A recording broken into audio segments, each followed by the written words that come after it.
back to the Coco Crafts YouTube channel again another time, and today I'm going to do a mini tutorial on how to use bias tape or bias binding on the hem of either a sleeve or a dress or a blouse. So I'm going to show you how to use bias tape on a straight hem and also on a curved one, and then on another blog I will show you how to make your own bias tape, and then I will show you as well how to use bias tape or bias binding on a neckline and on a sleeveless dress or blouse. So let's start! Yay!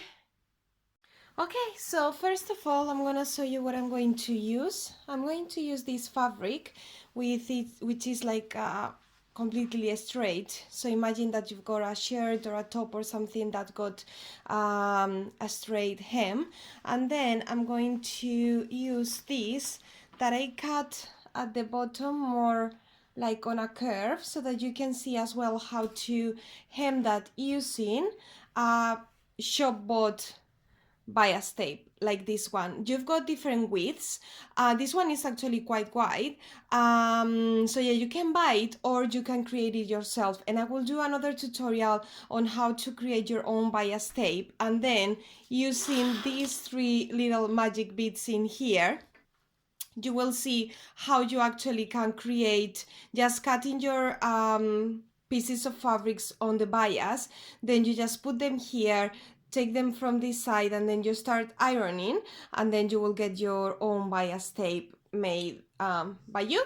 And you've got different widths, as you can see. I just got these honestly on Amazon, I think it was, or eBay. They were really cheap, and I've used them quite often to create my own bias tape. But of course, as I said, you can always you know, just buy one that is has already been made. I mean, you can find this everywhere, I think, in any haberdashery shop. And also I'm gonna take the opportunity just to show you what I will do on another vlog as well. This is, for example, the neckline of a dress. So here you can see how I finish it. Instead of using facing, I just use bias tape to finish that neckline, and I use it as well on the sleeves for a sleeveless dress. And honestly, it is such a neat and nice result. I think is just great, much better than using a facing. And also I'm gonna show you on the dress that I'm wearing right now. Let me see if I can show you. So on this dress I did the same. There you can see on the hem. So that's what I'm going to show you today. This is a helmet dress, and you can see how I use bias binding you know, for the bottom of the dress, for the hem, and it looks really neat as well. And also it's so much easier to do the hem with bias tape rather than the, you know, usual folding, pressing and folding again and pressing again, and then it all looks not that nice. So I'm gonna start with a tutorial on how to do bias tape on a straight piece of fabric, whatever you want to use, or in whatever piece you need to use it. Yay! Okay, so I've got my piece of fabric here. I just wanted to use something like this so that it was a little bit easier to explain. So imagine this is the bottom of your blouse, your shirt, your top, your dress. You can do this on anything. Even I've done this on the bottom of for the hem of some trousers that were culottes, and I just wanted to have a neat finish rather than doing the folding thing all the time, which honestly I actually don't like that much. So I turn it around. So imagine that's the bottom of my garment. And what I've done, first of all, is to press out one of the sides of my bias tape. You see, one is folded and the other one is not. So what I'm going to do, and this, I mean, changes a little bit if you're doing it on the round. Imagine like a small circumference, like a sleeve or a neckline, because you need to overlap one side and the other of the tape when you go all around. So I'm not going to show you that in here because it's just a straight piece of fabric, but I will show you that when I do the different tutorial that I want to do, showing you how to do a sleeveless dress blouse using bias tape or a neckline. So that will apply a little bit better there. So what I do is match that pressed side of the bias tape right there with the edge of the fabric. So I know that you are not supposed to pin, like in this case you could say vertically, I don't know. So I know that you should pin always this way, of course. I remember once when a teacher at the London College of Fashion, she saw me pinning this way. She was like, "What are you doing? Are you crazy?" And I was like, "I know, but sometimes it helps me, securing the tape in this case." I don't always use pins to pin bias tape. Why? Because if it's a straight, it's fine, but if it's on a curve, it is so much easier, and I will show you with the other one, it is so much easier to just go yourself around moving the bias tape as you go along the curve. It's like a more natural movement, I think. Anyway, so I pin this, as you can see, and now I'm going to actually use that crease in there as a guide. I'm going to use it as a sort of guide, and I'm going to stitch right on top of that line, that part of the bias tape first of all. As you can see, because this bias tape that I'm going to use for hemming is not an exposed one, I'm pinning it on the right side of the fabric. If you want to do a exposed bias tape just as a decorative type of hem, then you need to do this first step on the wrong side of the fabric. Okay, so I'm going to start with this now. Okay, hopefully you can see from there.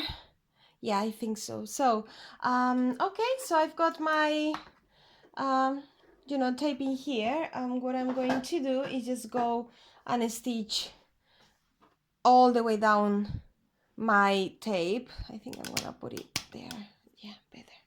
Okay, let's start. So you just follow, reverse stitch, you just follow that crease all the way down. I'm making sure all the time that the edge of the tape is matching the raw edge bottom, in this case, of your garment.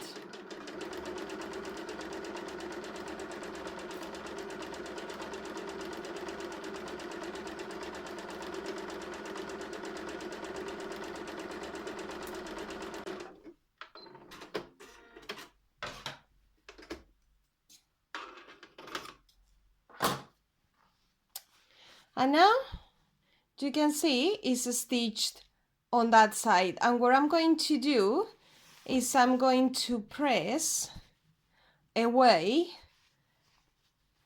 the tape first. Okay, I'm going to do that now. Okay, so here you can see how I pressed away my tape. This is how the other side looks, and what I need to do now is to fold that part of the tape, the bias tape, to the wrong side of my garment, of my hem, and I'm gonna press it again. As you can see, I've pressed to the wrong side the tape, and there is something that I think is quite important if you want for your hem to look nice.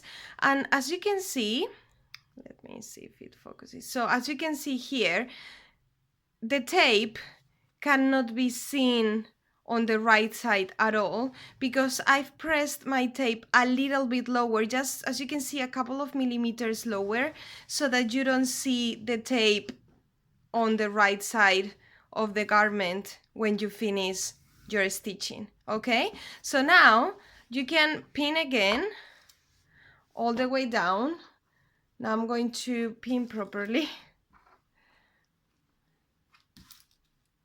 I mean, this is just the way I do this. I'm sure that there are other ways. Hopefully this one is useful for you. I'm not sure. It works for me, so. Okay, now it's pinned and secure. And what I'm going to do is stitch all the way down on that side of the tape, just really close to that part of the tape, just, you know, a couple of millimeters away from the fold all the way down. Okay, so I'm ready to stitch this down, and I always try to go quite slowly so that I do it really neat and really close to the inner fold.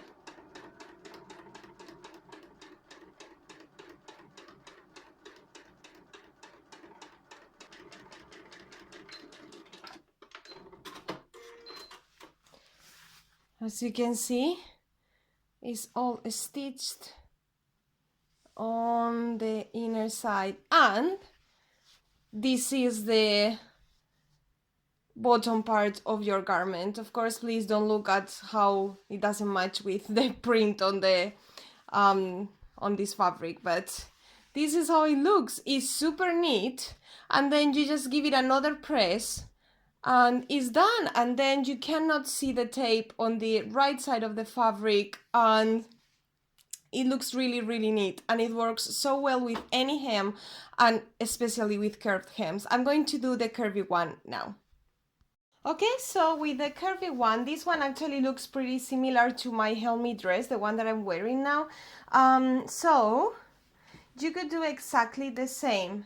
And as I said, I think that it is a good idea with curved hems to just pin maybe the beginning.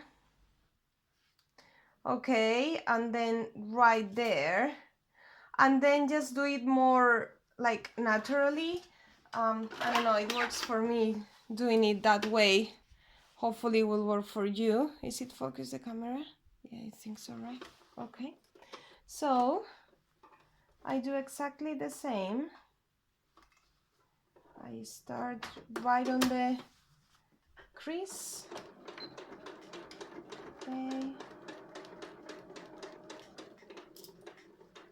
So what I do is just, let me put the camera a little bit closer.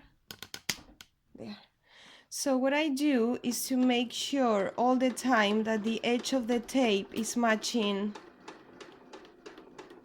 the edge of the fabric. And of course you can pin all the way down, but I don't know, I sometimes find it easier to just go, I mean, slowly, but it feels more natural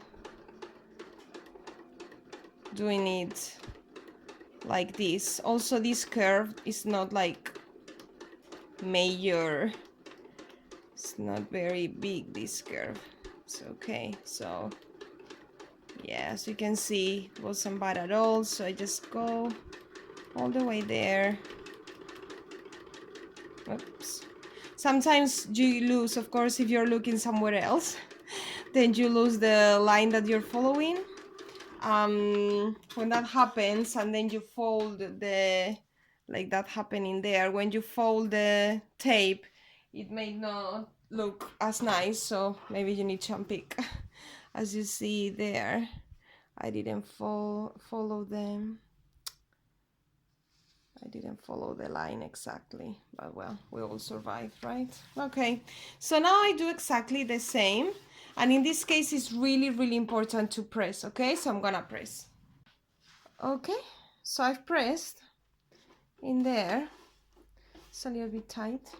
So now what I do is exactly the same. I go to the wrong side, and as I said, if you want to have a exposed hem, you do it the other way around. So you pin first on the wrong side and then you turn to the right side. In this case, I do it this way. So now I do exactly the same to the wrong side like I did before, pressing.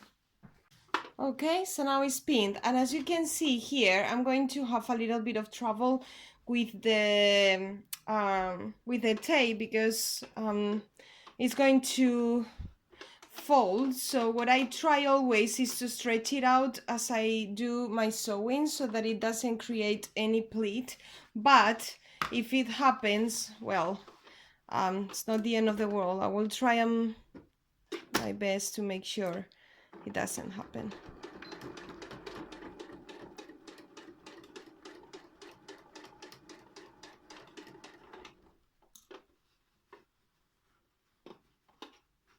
I just stretch there.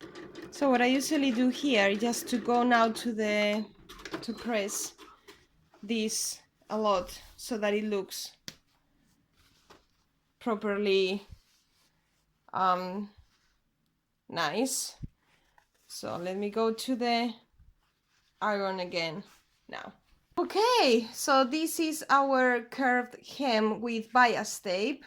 As you can see, there is only this part in here with a few creases. You can keep on pressing and it will, as you can see, it's okay. At least if I compare this to my folding hems on curved, you know, folded curved hems, they look awful. This looks so much neater and nice. And if you have a trick regarding this bit in here, just let me know. But to be honest, I think I just need to press a little bit more, and yeah, it looks great. So those are the two that I wanted to show you and that you can replicate on any hem that you want to do, and so easy. And I will do a new one, a new tutorial with the sleeveless dress or blouse and the neckline as well. Okay guys, so I really hope you enjoyed the video and that you found it useful. It is something that I started doing not that long ago using, I've used bias tape for necklines and sleeves and overall for necklines so that I don't have to use a facing, because I hate facings because they're all the time, even though you try to make them stay in their place, they never do. Let me know if that happens to you as well, because I don't like it. So yeah, I started doing it on hems quite recently, and I love using it for hemming rather than just folding, because my folding is never as neat as I want it to be. And I've even on my dresses, like the one that I'm wearing and other dresses, I've even unpicked all the hems and finished them with bias tape because they look so much nicer.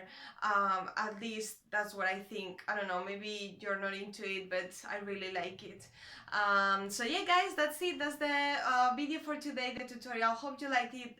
Give me a thumbs up, subscribe, and hopefully I will do the other bias tape tutorial number 2 quite soon. Yeah, so I can give you more tips and tricks. And of course, if you have any tip that you can give me, just write it in the comments, and that would be much appreciated. Thank you guys, see you soon, bye.